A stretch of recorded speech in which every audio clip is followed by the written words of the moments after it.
And welcome, Hoosier fans, to this week's edition of Assembly Call Radio, where each week we discuss the most interesting topics in the world of Indiana basketball. This is our 203rd edition of Assembly Call Radio and our 681st episode overall of the Assembly Call, recorded on the evening of February 25th, 2021. I'm your host, Andy Bottoms. And let's start this show the way we start every show, and that is with our Hoosier Proud banner moment. And Indiana is the national champion. When it comes down, Indiana will be champion. Smart takes the shot. The Hoosiers have won the national championship.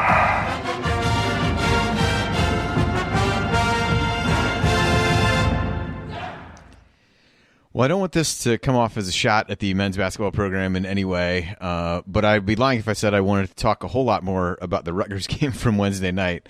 But I thought this was a good opportunity with having shows on back-to-back nights to highlight a basketball program that wears the Indiana across their chest and is performing incredibly well this season, and that is the IU women's team. The 11th-ranked IU women last night beat Wisconsin 77-49. They tied a program win with their 13th Big Ten win, and they actually have 3 games remaining. They're currently one back of Maryland at 13-2 in the league, and they've got a chance to really improve on that mark. They should be able to best that overall Big Ten win record. They have 3 games remaining. They play at Ohio State on Saturday at 3 p.m. on the Big Ten Network. They have a chance to avenge one of their 2 Big Ten losses. Then they close the season with a pair of home games on Wednesday against Iowa, and then on next Saturday against Purdue at home. They're currently a 4 seed in the latest ESPN bracketology on the women's side, and have just been a really exciting team to watch. I know my family and I have gotten into them. We took, as many of you know, took my daughters to a game there last year. Really just kind of fell in love with the style of play and with some of the players, and just great examples from a fundamental standpoint. They've got all 5 starters scoring at least 8 points per game, led by Mackenzie Holmes, who leads the team in scoring and rebounding and had 23 points, 9 rebounds, 5 blocks in that Wisconsin win. And then you've got Grace Berger, who's got multiple triple-doubles on the season, who averages 14.7 points per game, 6.8 rebounds, 5.3 assists. Just a terrific all-around player. So for those who are perhaps getting frustrated with the men's program, I would strongly encourage you to give these ladies some support down the stretch.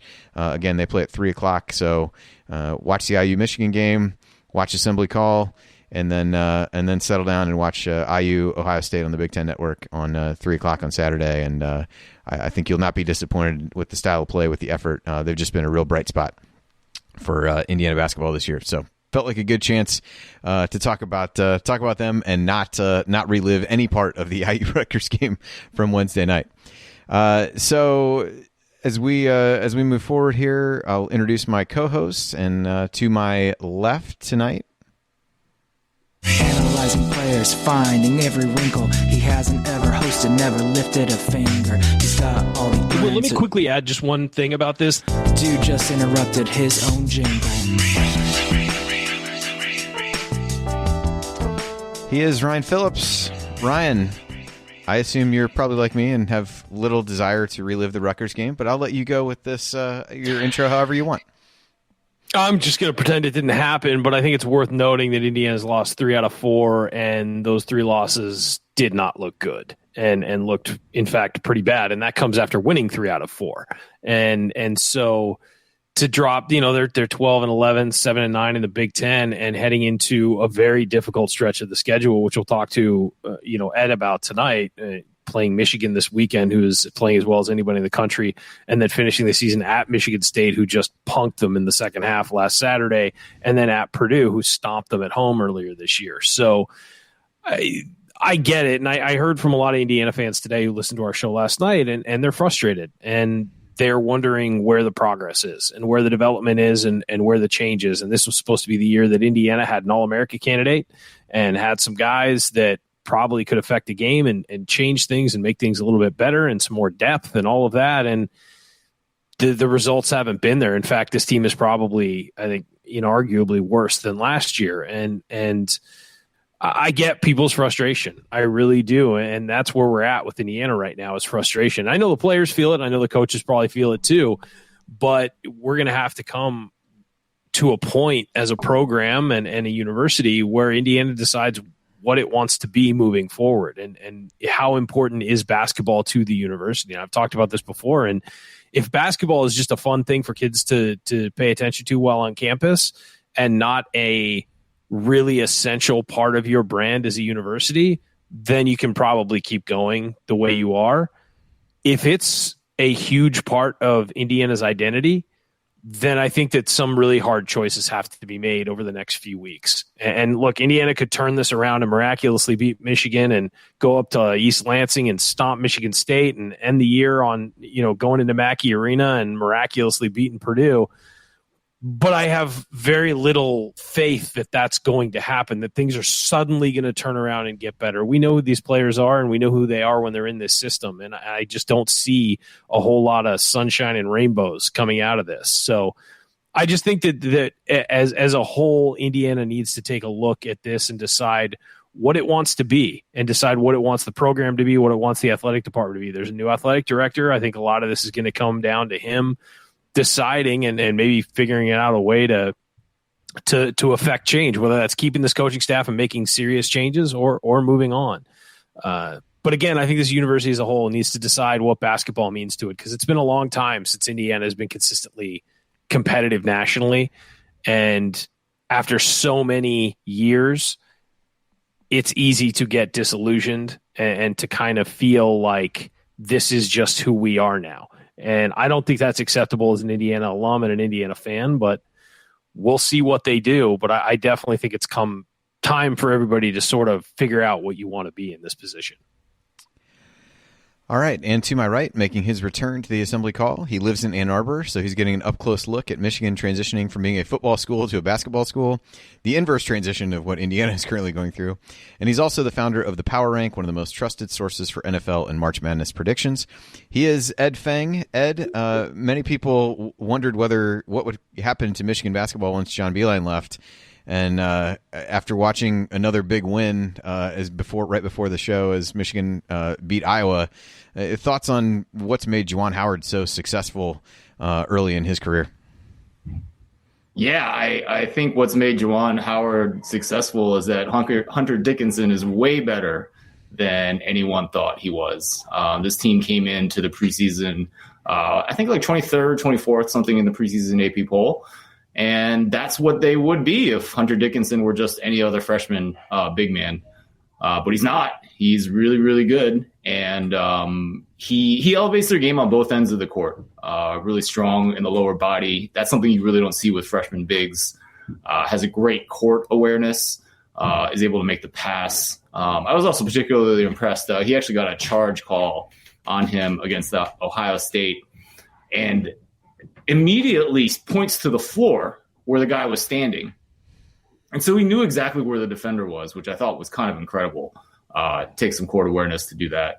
Juwan Howard's off to a great start, but let's also put this in perspective too. This also has to deal with Hunter. Last year, Iowa came and visited Michigan in Ann Arbor, and those were back in the days where you could actually go to the stadium. To Chrysler, to the arena. And I saw Luka Garza drop 44 points on John Teskey. And there were some questions about Juwan Howard. It was like, why aren't you doubling him? John Teskey was a pretty good defensive center too, right? He wasn't some schmuck by any stretch of the imagination. There were some questions. There was a string early in that season where like a lot of guys were putting up career highs against Michigan.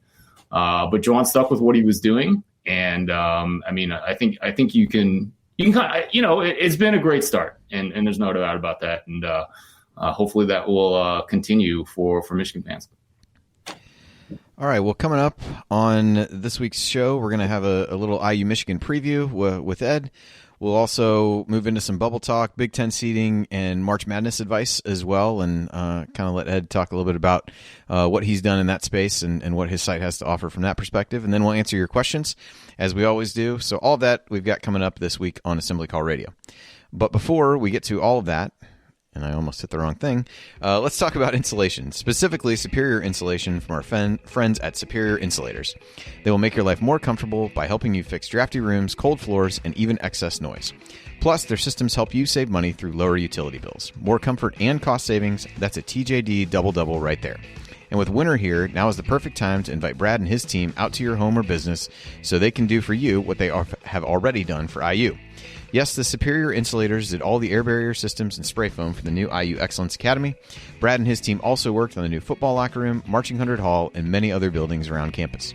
Their owner, Brad, and his team are Hoosiers through and through and damn good at what they do. So check this out. They have a special offer for Assembly Call listeners. You'll get a $50 home field apparel gift card when you call and schedule an appointment in a qualifying area. And the Superior Insulators have 4 locations covering roughly the southern 2/3 of Indiana, plus the northern part of Kentucky.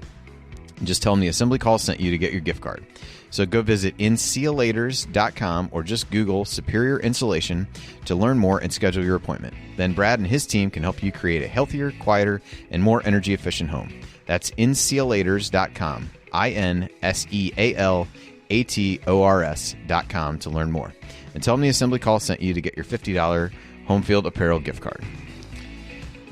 All right, guys. So in the same way that Ryan and I don't want to talk about the IU Rutgers game, we may have equally little interest in looking ahead to the IU Michigan game on Saturday. Although I will say that I will be coaching my daughter's game at that time, so I will not be able to watch it. I'll probably listen to the second half on our way back across town. So that may be a blessing. It may not be. But as we look ahead to the game, coming into tonight, Michigan in conference play was first in defensive efficiency, third on the offensive side, and top 15 in the country in both. So not exactly a lot of weaknesses, but Ed, maybe just for those who have not watched a ton of Michigan this year, what can people expect from them at a high level? Yeah, I mean, it definitely starts with Hunter Dickinson. I've already talked about him. I think, Juwan does tend to pull him pretty early in the first half. So that's kind of when you want to, work on that point differential when he's out of the game, because the defensive efficiency certainly drops off when Austin Davis is in the game. Other key players are Isaiah Livers, great shooter, great defender. He's kind of similar to their other wing, Franz Wagner. And, both of these guys are listed as NBA prospects. I honestly think Livers is the better prospect, simply because he's a better shooter. He's hitting about 43% of his shots. Wagner was supposed to be a shooter. He seems kind of allergic to his shot right now. He doesn't really want to shoot. But he's made up for that with excellent efficiency driving to the basket. His two-point field goal percentage is almost 60%. We'll have to check it again after what he did with Iowa today, because that was pretty good.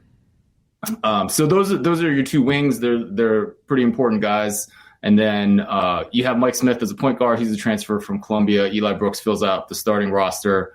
Very good players, both offense, both defense, but neither are NBA caliber players at all. And you need to take advantage of that. Your guards need to take advantage of those 2 guys, whether that's getting open shots from 3, whether you're driving and kind of shooting over them, because neither of them is particularly tall. And and also you have to look at it this way. This is a really bad spot for Michigan. You're coming off a couple of really tough opponents. I'm not saying Indiana's not a tough opponent, because I do think they are a tough opponent.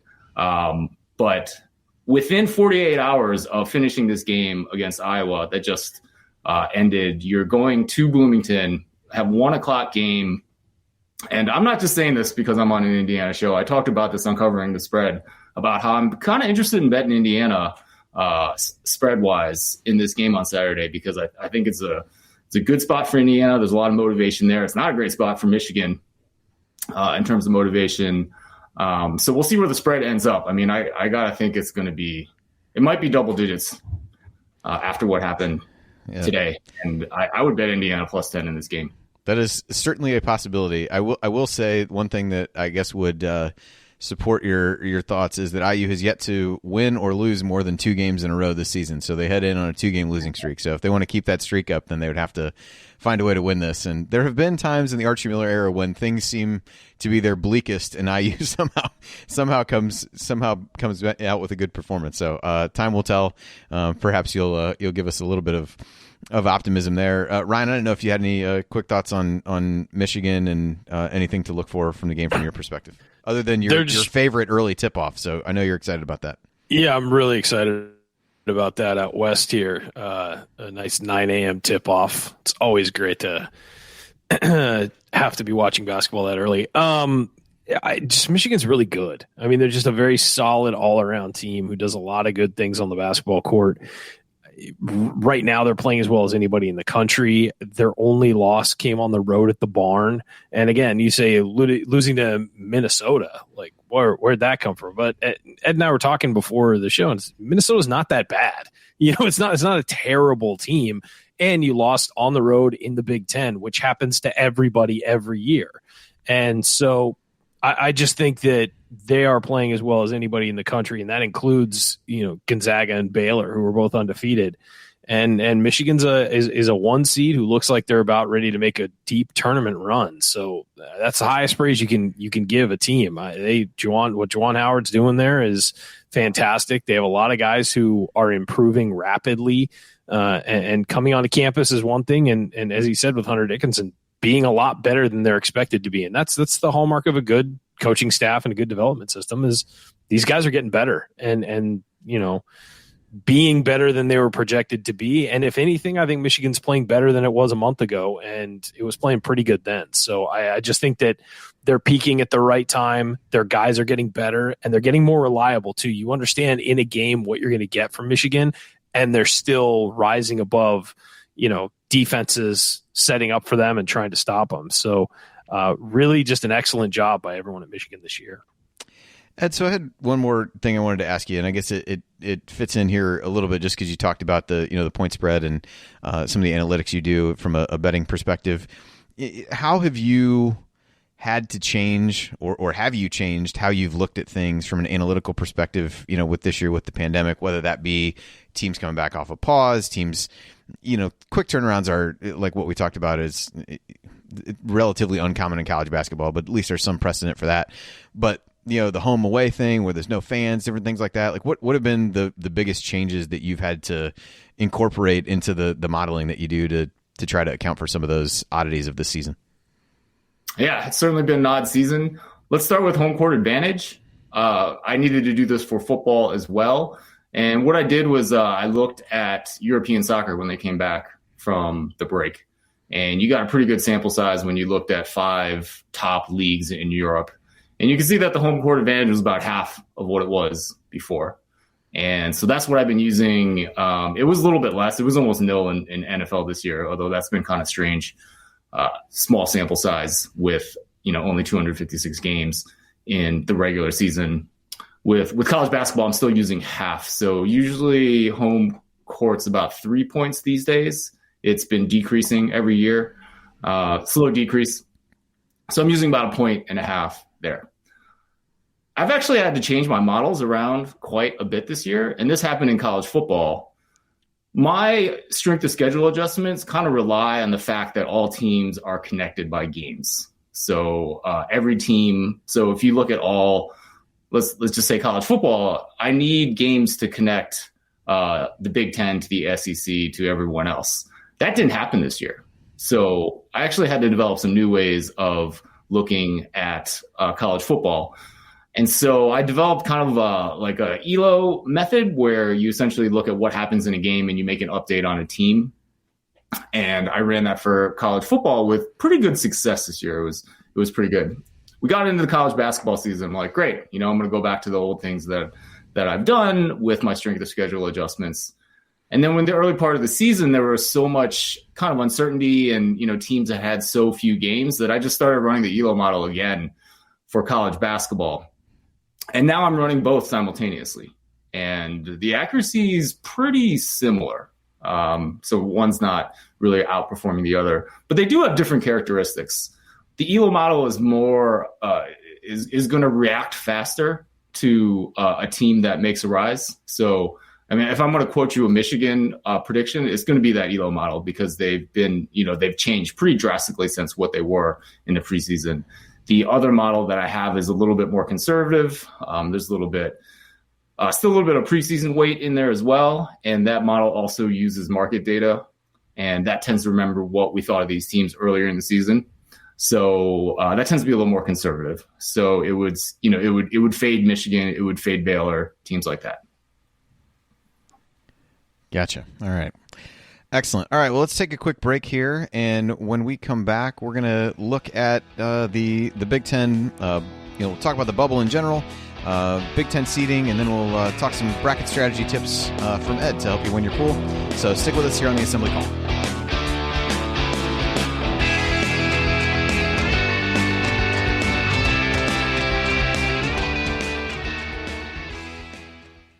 So welcome, everybody. Thanks for being back again with us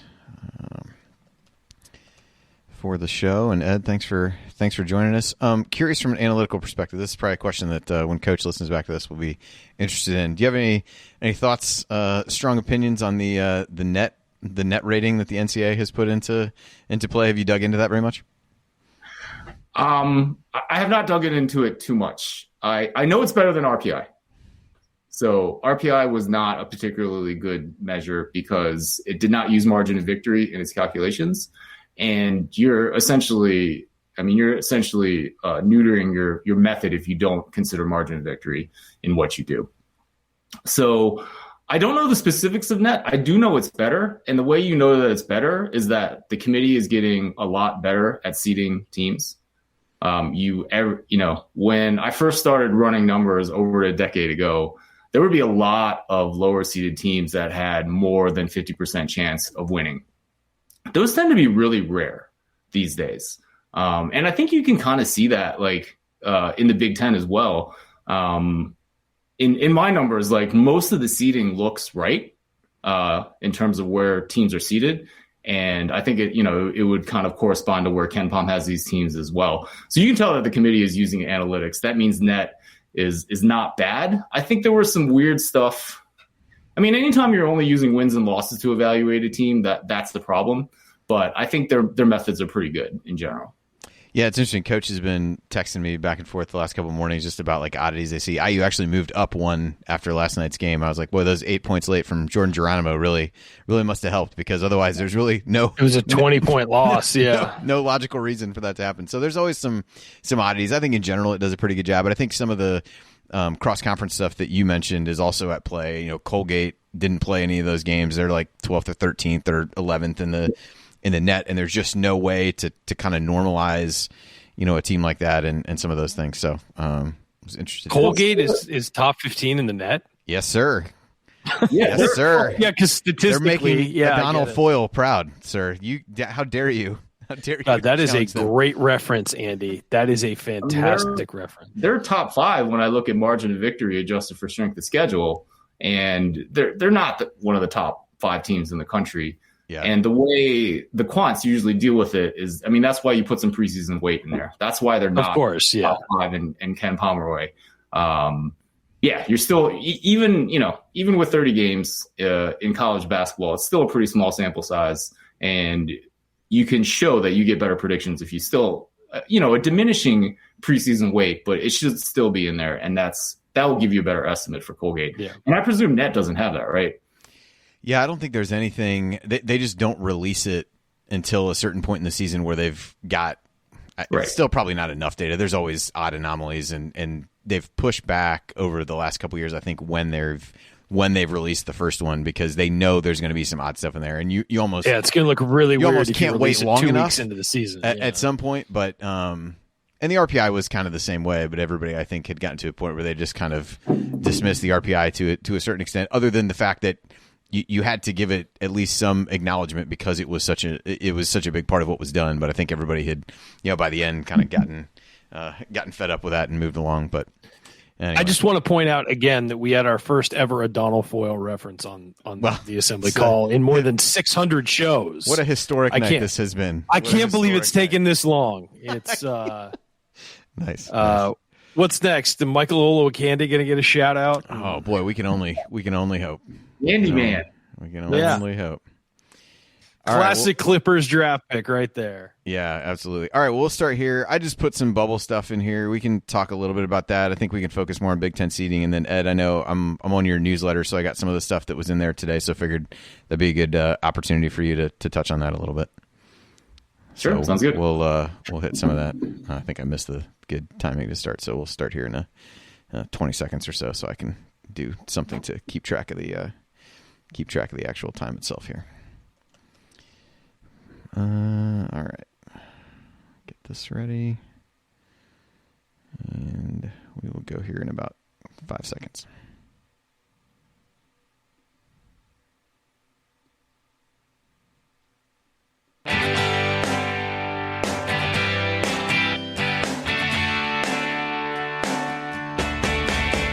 Hi, this is Jawan Morgan. What's the only thing better than getting IU's first triple-double in 47 years?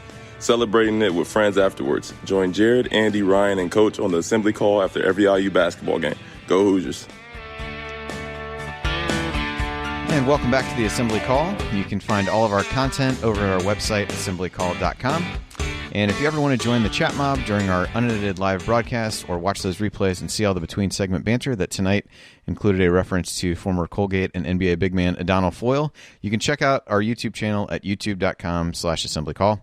I'm Andy Bottoms here with Ryan Phillips and Ed Feng of the Power Rank. And as we get surprisingly close to March, believe it or not, wanted to talk a little bit about the bubble and a little bit about Big Ten seeding. I think first and foremost on the bubble is IU. I looked earlier at the bracket matrix, which had not been updated for last night's game, so it may have pushed IU a bit further down, and I can attempt to pull it up here while we're talking. But just tried to look at some of the last teams in and the first few teams out as you go through that, and has been a week on the bubble. As I look at the bracket matrix now, it still hasn't been updated since the 24th. So we'll just we'll roll with this. But last 8 at-large teams in, you had Xavier, who lost at Providence last night, Drake, Seton Hall, who lost at Butler, which is not a good loss at all, St. Bonaventure, IU, who lost at Rutgers, as we all know, Colorado State, Minnesota, who plays Northwestern tonight, and then and UConn. So you've got a Big Ten flavor to what those last 4 teams in would be.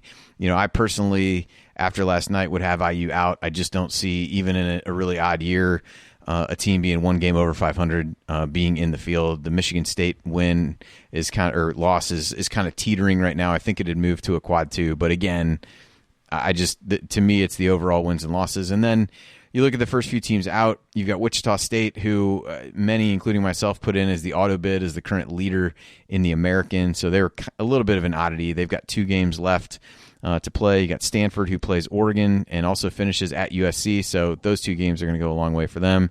You've got Ryan's favorite, Duke, who's won 4 straight to get themselves back in the mix. They've got a few big games left, playing Louisville, at Georgia Tech, at North Carolina. Georgia Tech has won 3 straight to get back in, and then Richmond and St. Louis with the complete the A10 flavor of the bubble itself. Ryan, are there particular thoughts you have on, and not necessarily IU, but as we look at some of those bubble teams, it's a lot of really unimpressive resumes. Do you see anybody that you've seen that's kind of trending the right way as opposed to the wrong way? As I mentioned, so many of those teams seem to lose.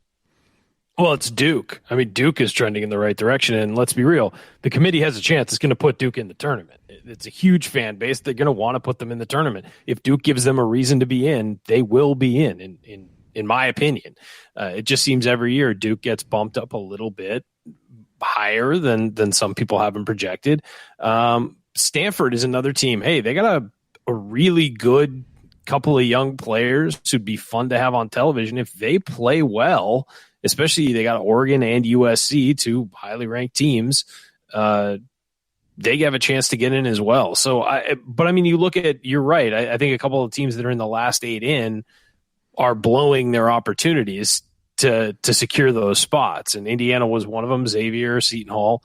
I just think that there are some teams on the bubble or just out that are going in the right direction, while the teams that we thought were in a week and a half ago are falling down. And so I think there's a lot of opportunity for teams to jump back in the field.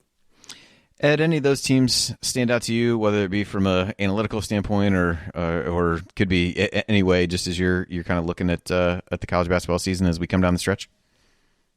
Yeah, I mean, I'm seeing Sparty also kind of in the last 8 out as well.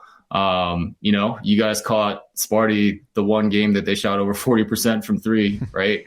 And that IU has a way of doing that with teams. We're the get right for a lot of people. So I'm doing a bracket wisdom series on my podcast, the Football Analytics Show, and the first 2 episodes will argue against what you guys are saying. 3-point defense is incredibly incredibly random. We've kind of known this for what Ken Pomeroy has done before. I kind of put a different spin on it with a different analysis, not looking at, correlations and how predictable it is, but looking at the skill in it. And essentially, you look at all 300 and some college basketball teams, and you look at whether there's outliers. You kind of assume that things are random, and you look at whether there's outliers, and there's really not. There's not a lot of skill in 3-point defense. There is skill in whether you allow 3-point shooters to shoot. So 3-point field goal rate allowed, meaning Indiana's as a defense, Indiana is going to allow opponents to shoot a certain amount of fraction of their shots from three. That's a very sticky statistic. That is a skill. But once the shot goes up, it's like flipping a coin. So anyways, those are the first 2 episodes of my Bracket Wisdom series. If I can plug that real quick. So yeah, it's not you. I guess that's what I'm saying. It's a lot of bad luck when you allow guys to shoot well when other teams happen to hit a lot of threes. I can tell you from following IU on Twitter and watching comments in our chats, people are definitely looking for someone to point the finger at. So I appreciate you saying that it's not us, but the finger is going to be pointed somewhere either way. But that's what we do as humans, right? Like we look at random sequences, which are everywhere in sports, and we find patterns and we tell stories about them. Yeah. And kind of my job to, and I'm not immune from that by any stretch of the imagination. But I try to tell people that there's a lot of randomness there, and sometimes you're the beneficiary, and sometimes you're not. So as we look at the Big Ten in the bracket matrix, you've got Michigan and Ohio State both on the 1 line. I don't see that changing at this point based on anything that's happened this week. You've got Illinois and Iowa on the 2 line. I don't know that Illinois, they were the top 2 seed in a lot of places, including my own this week. So I don't think losing to Michigan State will drop them off the 2 line entirely, if for no other reason than Alabama was also a 2 and lost, and Iowa was the last 2 and lost at Michigan tonight. And there's no shame necessarily in doing that, but they may fall to a 3. Then you get into Wisconsin as a 5, Purdue as a 6. I think in mine I had those 2 flip-flopped just with the way Wisconsin's played of late. Rutgers checks in at an 8. And again, this is not including last night's results based on when the bracket matrix was last updated. Maryland has really surged up to a 10 after being on the wrong side of the cut line for a while there. And then you've got IU and Minnesota both in the last 4 in, as we mentioned before. Within that, and then you've got Michigan State, as Ed talked about, who's on the bubble at this point, but playing a little bit better. And nobody wants to play an Izzo team in March, and they've got some opportunities down the stretch to pick up some good wins there. So as we look through those, Ed, do any of those stand out to you as a team that's maybe equipped to outperform their seed there? I know that's hard with so many at the top of the seed list, so maybe it's more the Wisconsin, Purdue, Rutgers, Maryland type group of one that maybe is equipped to outperform its seed there. Well, in the actual tournament, I mean, I think the team that should outperform their seed is really Indiana, right? I mean, you have home court advantage. The entire tournament is being played in the state. Again, this is not something I just came on to say this on your show. I actually said this. We paid you well, Ed. I can confirm that this is not why we had Ed on, to make us all feel better after a really rough game on Wednesday. It is nice of you to do so, Ed, and we appreciate it nonetheless. No. I think Indiana is a good team, and I think they've fallen victim to a very difficult Big Ten schedule. Geo Baker looked like a lottery pick last night. That's not how he's looked all season. That other Harper guy went ballistic from 3. This happens in a really tough league, and you're going to have some of that. But I think Indiana is a good team, and I think when you make the tournament and you have this home court and you have teams coming in from all across the nation, you have to consider that. I mean, people have done studies and shown that there's a little bit of edge in not having to travel too far to your location, and I think that's. I think that's something that you should look for as well. And also, I think Sparty's really interesting because they were one of the top Big Ten teams, if not the top Big Ten team in the preseason polls, which is still a pretty powerful predictor of how much talent is on a team. As a Michigan fan, I don't think Michigan's going to beat Michigan State twice that last week of the season. I think Michigan State will at least win one of those games. So I think that loss from Saturday is going to look a lot different in 2 weeks. Yeah. Ryan, anybody stand out to you as one that you think can do better than the way that they're seated on that current list? Maybe Rutgers if they get hot from deep. I mean, we saw last night with that team. That's a really athletic team that can shoot the ball, and if they get hot, they could take some teams out. And I just think that when they get in a flow, they had lost two in a row before playing Indiana, and all of a sudden they get hot from deep.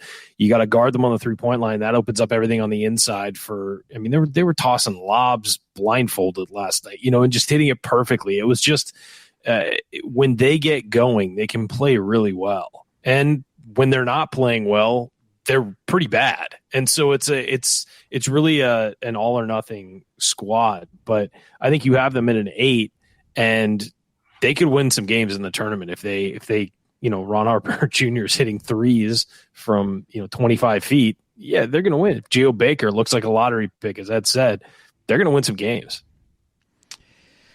What about on the flip side of that? Anybody you think seems set up to disappoint based on that? I'll throw that one to you first, Ryan, if you want to take it first. Anybody you want to throw some shade at Wisconsin? I could say Wisconsin. I could also say Iowa. I mean, Iowa's lost twice to Indiana. I actually should have known that the Iowa was coming. That was my fault for throwing Wisconsin out just because of your history with them. Wisconsin. I should have said Iowa. Wisconsin catching shrapnel for no reason. I didn't say them. Not for no reason, but yeah. But I think Iowa could certainly disappoint, and it's a team that doesn't play a whole lot of defense, and you need to be able to do that in March, and so we've seen Iowa not play well down the stretch previously in Fran McCaffrey's tenure. So they're the blinking light of a 2 seed right now. Looks like I don't know if I trust Iowa that much. Now they're good. They're a very good team, and certainly I could see Iowa playing well, hitting their shots, and scoring 90 points a game in the tournament and getting to the Sweet 16, Elite 8. But if I had to lean one way or the other, I would lean on them potentially disappointing. Ed, what about you? Yeah, I think first you got to mention Illinois because we don't know what's up with the injury to DeSumo. He's their best player, right? So, but the key to everything they do, absolutely. Right. I mean, the big guy is pretty good too. But that injury, I think that needs to be mentioned if you're going to talk about teams that could underperform. And then I will definitely second what Ryan said in terms of Iowa. Definitely in terms of what Ryan said in terms of their defense. But I'm also going to throw in a little bit about their offense. 3-point shooting is really random. And I've done some work to show that, there actually is skill when you look at players and their 3-point shooting percentages. You kind of get the obvious. Steph Curry really is better than everyone else. But there's still randomness in that quantity. Luka Garza is hitting 44% of his threes. He was never in excess of 36% in prior seasons. That's unsustainable. And I want to give the guy credit for being able to get better, and kids do improve. But when you see improvement like that, he is flying over his level right now. Also with Wieskamp too. I mean, he's hitting almost 50% of his threes. And he's a better shooter, but that's kind of an unsustainable rate. And so I think I was going to disappoint for that too. I don't think they're going to be able to continue to hit threes at the rate that they have. Since I'm giving away all my best advice, that also applies to Baylor and Jared Butler as well. And, we all know that the gold standard is offensive and defensive efficiency, right? Points per possession, adjusted for strength of schedule.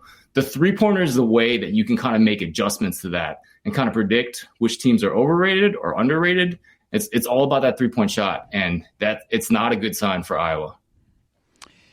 All right, so as we think ahead a little bit to the tournament itself, we've got Big Ten teams, half of the top 2 seed lines, and as Big Ten fans know, they haven't won a national title since 2000. So Ed, do you think, based on what you're seeing from a modeling perspective and across the the landscape, is this a year, just based on maybe volume of teams with high seeds, that the Big Ten might be able to reverse that trend, even though everybody's kind of put, in large part, Baylor and Gonzaga up on a pedestal? Although I think Michigan is pushing itself into that conversation of late, based on how they've played since coming back from their pause. Is this does it seem feasible that the Big Ten could maybe break that streak this year, or at least get somebody to the Final Four? That would be a start, I guess. Yeah, absolutely. The Big Ten is incredible. I have nothing but respect for they're, I think you can I think 12 teams are in the best 40 of the nation right now. It's incredible. I don't know if we've ever seen anything like that. But in terms of performance in the tournament, I think it's all about Gonzaga. They're the most talented team. They have a lottery pick at lead guard. They are talented all around. Great coach. They played defense at a high level this year. They played Virginia earlier this year, and they look like the better defensive team in that game, and that's impressive when you're playing against Virginia. And certainly this is not Virginia's best defensive team by any stretch. But I think from the national picture, it really comes down to Gonzaga. And if they play like they can and another team can't get super hot to beat them, I think they're going to be the national champs.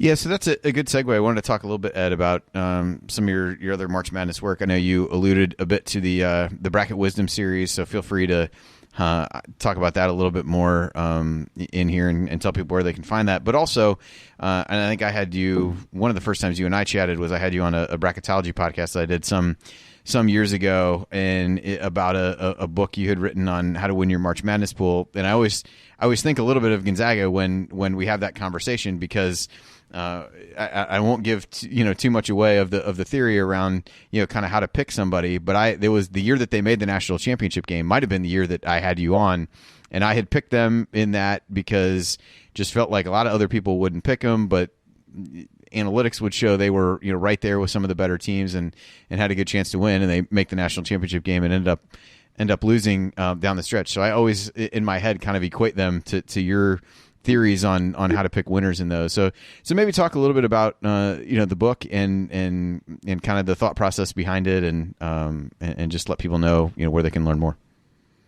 Yeah, the book is How to Win Your NCAA Tournament Pool. You can get on Amazon you can get on your Kindle for less than the cost of a cappuccino. And it really is kind of my love letter to March Madness in terms of just enjoyment of the entire event. It's about how you predict the outcome of games, and that's very heavily analytics based. So I got started in this business by doing team rankings. So this is what you can see over on my site. And it's pretty simple. You just take margin of victory in games and adjust for strength of schedule. Actually, the strength of schedule adjustment's not so simple, but otherwise you wouldn't really have any reason to bring me on the show. But that's what I do well. Based on those numbers, the team with the first or second highest win probability has won 10 of the last 15 tournaments. There's a little bit of good luck there. It's not like on average the first and the second team have 2/3 of the win probability, but you can use that to predict the outcome of the games. And then the last thing I do in the book is talk about how your strategy changes based on the size of your pool. If you have small pools, you want to have one strategy that's more a favorites type strategy. And I back that up with some simulations. I argue that you don't want to get into really large pools unless you have a lot of patience for waiting many years to win those, because your odds are just really small when you have over 100 people. And then in the middle, usually about 10 to 100 people is where you kind of have to think a little bit differently about who you pick as champion, because that's the choice that's matters the most, because it's worth 32 points in your pool. So, and the advice there is like, you want to understand what other people are picking in your pool. So if you are, let's say in your Spokane and you're in a pool there and everyone is a Gonzaga fan. Yeah, there's going to be a lot of people picking Gonzaga. If you pick Gonzaga as well and they win, then you're going to be in competition with 50, 60 other people, and someone's going to get lucky with choices earlier rounds and they're going to beat you.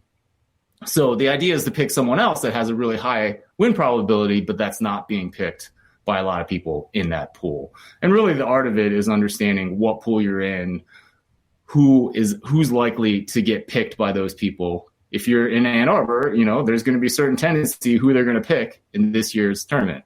So it's about fading what other people are doing. Yeah, and I always think of, and the reason I think of Gonzaga with that is as good as they are this year, I think there's a large number of people who won't pick them because they think they can't win it because of who they are and different things like that. So again, everybody, it's Ed's site is thepowerrank.com. We're obviously going to have him on for the last segment, but this felt like a good time to talk about this. And then from a podcast perspective, you can search him. It's under the Football Analytics Show. And there's the most recent one is actually someone interviewing Ed on a little bit more detail about what he just talked about. And then are those Bracket Wisdom podcasts going to be under the same? They're going to be under the same same umbrella, right? Okay. Yep. Awesome. So they'll start Monday. Each episode's about 10 minutes, and they'll run every weekday from March 1st until the start of the tournament. And if I definitely talked about Indiana in that last episode where Edward Egros emailed me. So if you guys don't believe me, please go check that out. Awesome. All right. Well, thank you. All right. So we're going to take another break. We'll be back here to answer your questions after the break. Got a number of IU related questions that we'll hit from here on out till the end of the show. So that'll be next here on the Assembly Call. Stick with us.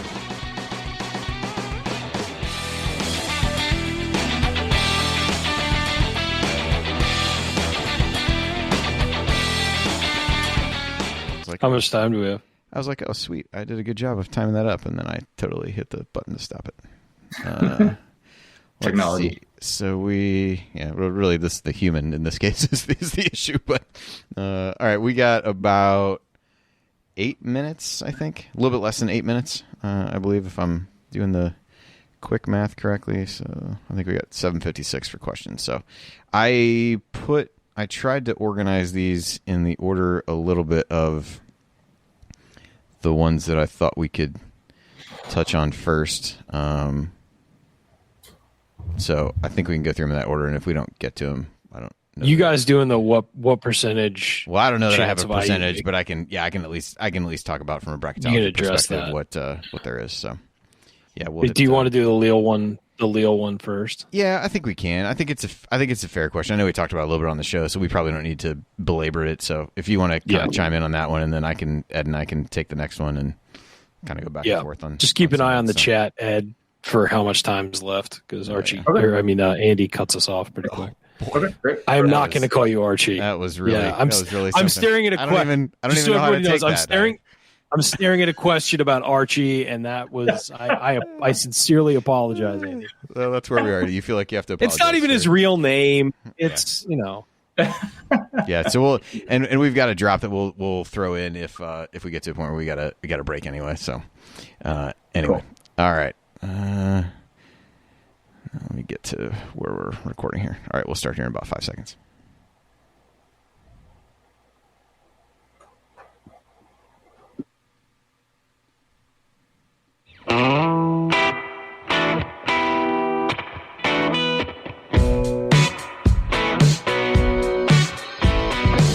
This is Nick Zeisloft. I never miss an open three, and I never miss an episode of The Assembly Call.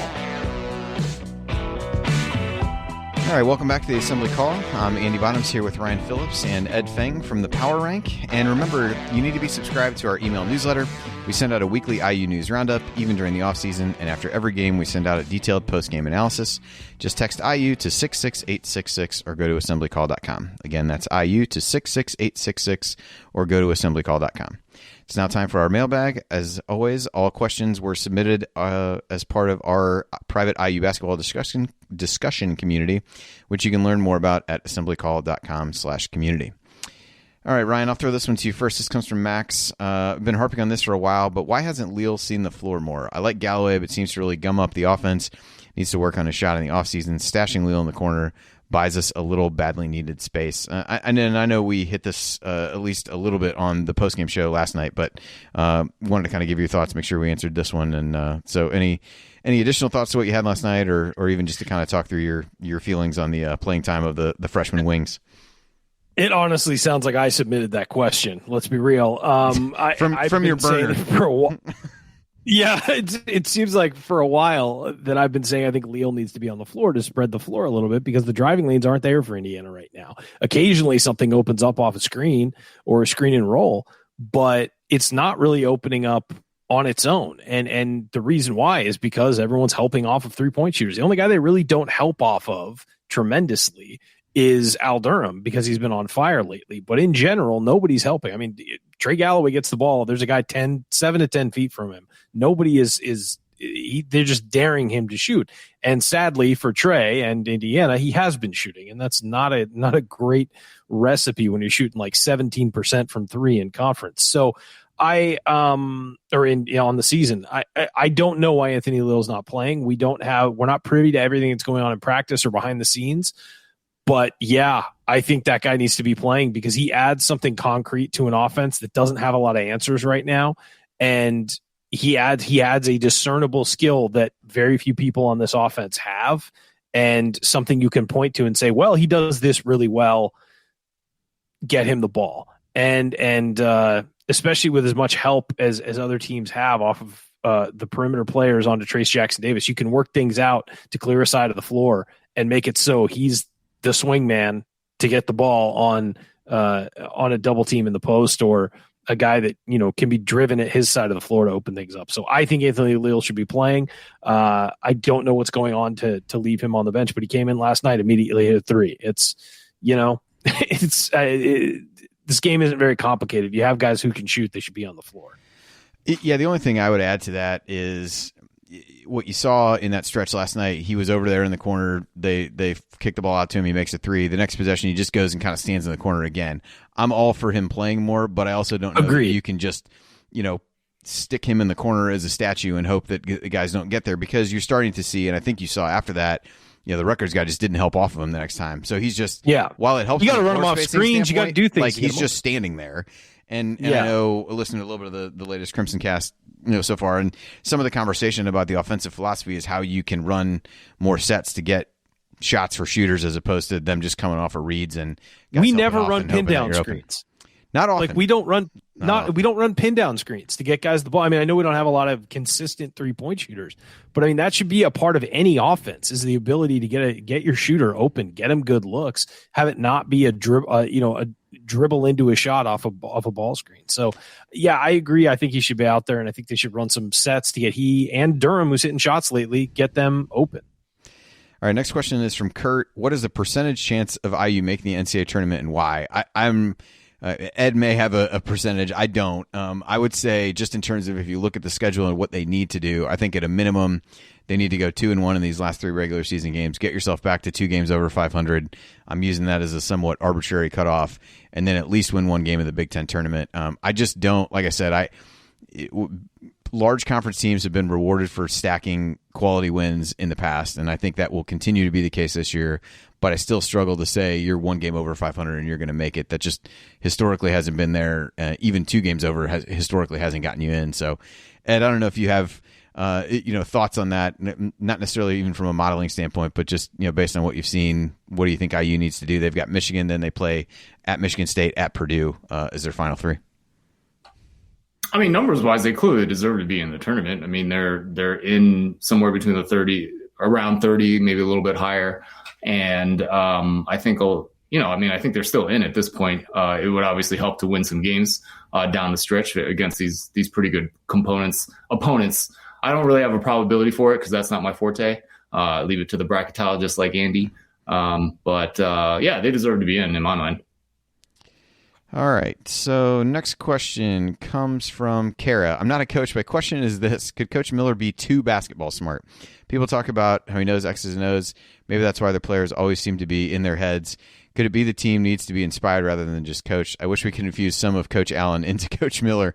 Ryan, any thoughts on that? I know you've talked before about Archie really knows his basketball. I don't think anybody's disputing that, but is the disconnect really an emotional one as opposed to a X's and O's one? Based on, again, we don't know that, but based on kind of your opinion. I honestly don't know. There is a disconnect between what Archie knows and what he preaches and what happens on the floor. And I don't know if that's he doesn't have players who fit his personality, so they don't gel, and the voice from the coach doesn't reach the floor through the players. I don't know if he is just not good at that. I don't know if he's not a pep rally, rah-rah kind of guy. I don't know if he's too analytical. I don't know what he's like in a locker room because I've never been there with him. And I don't know what's going on behind the scenes. We don't. We're outsiders looking in. What I would say, and what I think is the most important part, is that what he preaches to the world does not make it onto the floor. And that means there's a problem. Somewhere there's a problem, whether it's the players not getting it and maybe not being on the level that he needs them to be, or whether he's just not good at translating his knowledge and transmitting it to the floor through his players. Whatever's going on, it's a problem. And that's kind of the issue we've got right now, is that the idea of what he wants to do is not making it onto the floor. And there's a disconnect somewhere in the supply chain there, if you want to call it that, from the coach to the floor. And so I don't know what the answer is. I do know there has to be changes, because you can't have that for 4 years when you've got your players in the system and you've developed them and all that, and they're at the point where they're not improving or being able to put your process into motion. So there's something going on. I don't know what it is, but it's disheartening to see, because Archie is a smart guy from a great background, and he gets a lot of good things, good parts about the basketball experience. So I don't know what's going on. That's it. We're done. No more questions. All right, well, that'll do it for tonight's episode of the Assembly Call. If you want to see us do the show live, join us at assemblycall.com on Thursday nights for the live broadcast of our Assembly Call radio recording. Special thanks to Bob Thompson for producing a lot of the music that you hear on the show, and thanks to Ed Feng for joining us. Again, you can find out more about him at thepowerrank.com. And thank you for listening. We'll talk to you again on Saturday after IU Michigan. Until then, take it from me, Freddie Mac Swain Jr., keep your elbows in, your eyes on the rim, and man, go up and dunk the ball. Go Hoosiers. Thank everybody for coming out. All right, I got to get out of here, folks. Thank you. All right. We got these old run sheets. We got a lot of old information in there that I had to navigate, but I think I did okay. One other question I wanted to kind of get your thoughts on, Ed, and then we can wrap things up. There was the question in general was about Archie's assistants and kind of what they've done. There've been some changes over there and kind of what that has done. I was a little bit more curious to spin this a little bit on the Michigan side of things. A lot was made of Juwan Morgan and his first foray into college basketball. Juwan Howard. Sorry. It was bound. It's I bound did that. to happen. I almost did that last night. Bound to happen. About Juwan Howard and his first foray into college basketball, bringing on Phil Martelli, a guy that had a ton of experience and had been let go.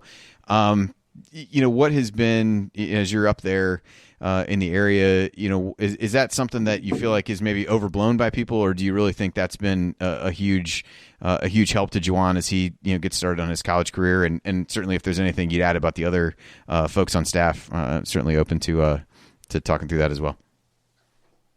So Juwan, yeah, I think Martelli's a great asset. I grew up near Philly, and I nearly lost my mind when his St. Joe's team almost beat Stanford, when Stanford was really at its peak when I was a grad student out there. And then I got a chance to meet Coach Martelli at the Target in Ann Arbor when he first got into town. And we talked about that. And just great basketball mind. There's no way he should have ever been let go from St. Joe's.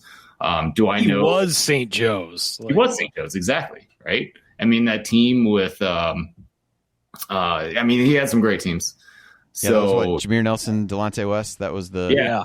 I couldn't get those names out of my... No, you're good. I was thinking they had another guy who was fairly decent on those teams as well, whose name is totally escaping me. But they did, yeah. They had it was like three-headed monster. Yeah. Anyway, go ahead, Ed. Keep going.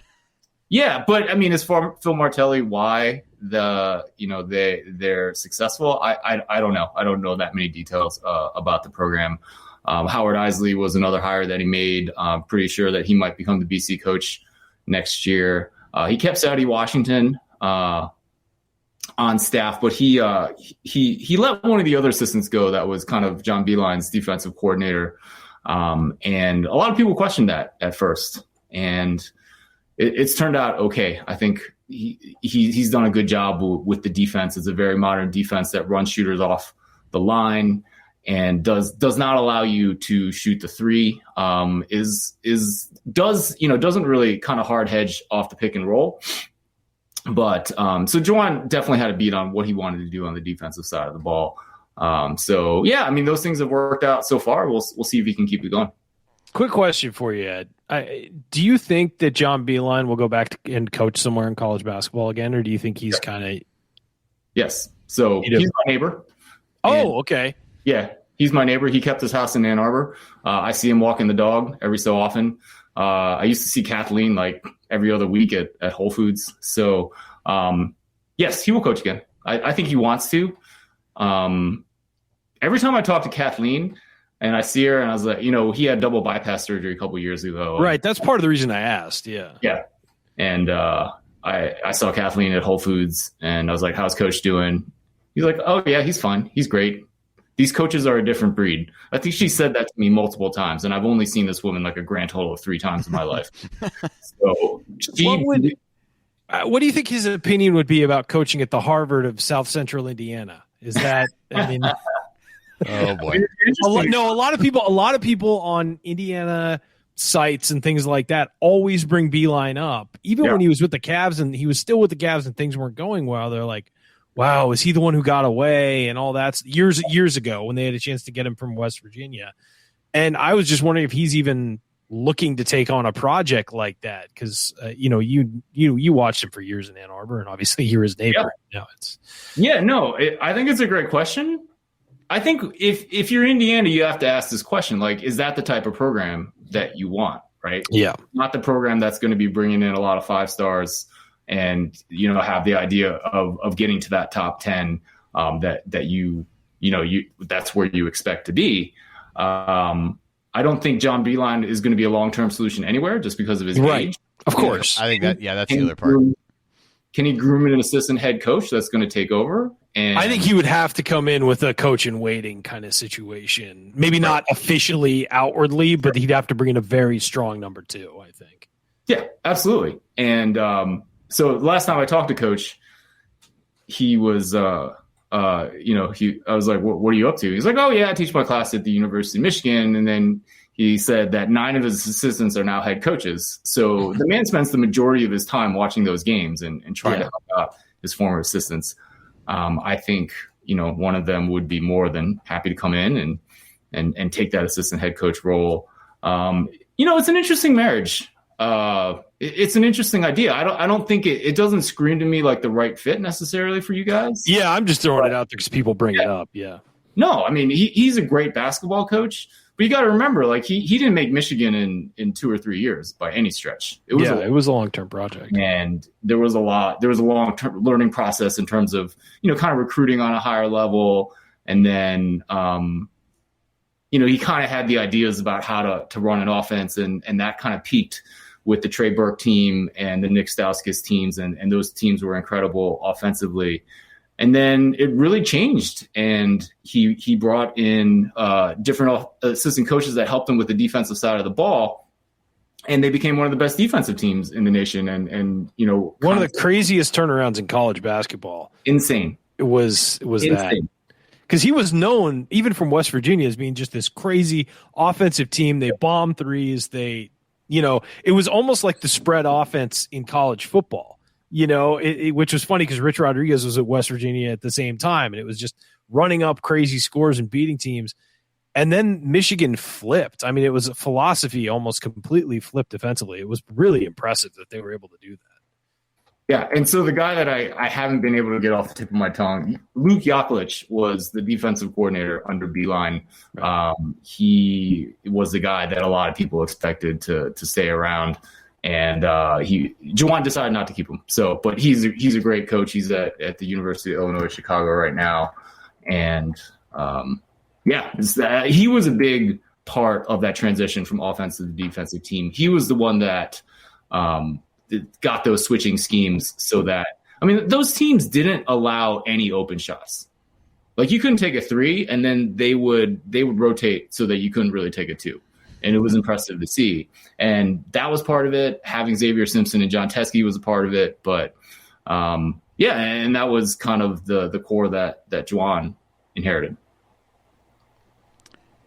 Awesome. Yeah, I've enjoyed Beeline in the handful of games I've heard him do on TV as well. He's a guy that, obviously they all know basketball, but I think talks about it in a way that is pretty accessible. I guess maybe some guys I think struggle with that, transitioning directly from directly from coaching into broadcasting, but I think he's done a nice job. So I think he's got a future in that if he wants to. But yeah, I think I've heard multiple folks say he's got an interest in getting back into it at least for a little while. So it'll be. I mean, he hasn't told me that, but you can kind of tell. I think he wants to get into it. Yeah. All right, fellas. I think that'll do it. Sorry for the late start. Everybody had to apparently multiple pieces of the software needed to host the show. Needed to be upgraded before I was able to get things started. So that was a delay. That was totally on me. I hadn't hosted since I upgraded something else and got us there. So it was not people were not on time situation by any means. So Ed, really appreciate you coming on again, folks. If you want to learn more about that, it's thepowerrank.com. And then the podcast is under the Football Analytics Show, or you can just look up Ed Feng and it'll come up there. So looking forward to the bracket wisdom ones that you talked about. I think those will be good to get everybody ready for March. So always enjoy having you on, as we do. I think pretty much a yearly event at this point. So thanks for coming on, and good luck to Michigan in the game on Saturday and the rest of the way. And thanks for saying all those nice things about IU. I don't know that. I think many people are probably past the point where those things really make them actually feel better. Right. But it was still nice to hear, nevertheless. So especially after last night. So we really appreciate you coming on. Oh, absolutely. Thanks for having me. And I meant everything I said. And as I said, this is not the only show I've mentioned those things on. So it's not. No, guys, I really meant it. I did. Yeah. There's no reason to lie. So, all right, checks in the mail, Ed. You got it. Absolutely. Thanks, Ed. Thanks, Ryan. Thanks, Saturday, I believe, Ryan, it's you and Galen doing the show. So Motley crew talking about Michigan and Indiana. We'll have that, and we'll go from there. So cool. Thanks everybody for joining us 2 nights in a row, and we'll talk to you guys on Saturday. See ya. Later, guys.